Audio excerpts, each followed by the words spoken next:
మీ ఆత్మీయతలో మీరు పడిపోయినప్పుడు, ప్రార్థన చేయడం రానప్పుడు, వాక్యం చదవబుద్ధి కానప్పుడు, మందిరానికి వెళ్ళబుద్ధి కానప్పుడు మీరు చేయాల్సింది ఇలా వాక్యాలు 3వ అధ్యాయం 24 చదువుతున్నాను.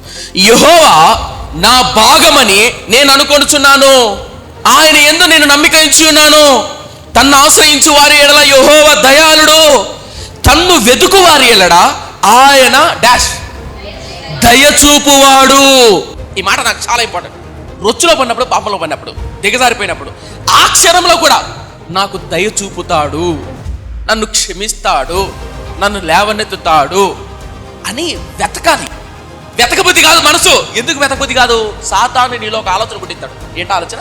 ఏ మొక్కం పెట్టుకుని నువ్వు ప్రార్థన చేస్తావు, ఏ మొక్కం పెట్టుకుని నువ్వు బైబిల్ చదువుతావు, ఏ మొక్కం పెట్టుకుని నువ్వు మందిరంలో అందరి ముందు వందనాలు చెప్తావు. ఎంతోమంది యవనస్తులు నా బతికి ఇంతేలే, నా జీవితం ఇంతేలే, అందరూ తెలిసిపోయింది నా జీవితం, ఇంకెందుకు అనుకొని మందిరాన్ని మనిషిన వాళ్ళు ఉండవు.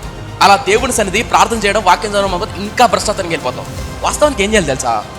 నువ్వు ఎంత పాపివో, ఎంత భ్రష్టుడువో, ఎంత బలహీనుడో గుర్తిస్తే అంత గట్టిగా ఆయన దయ కొరకు వేడాలి.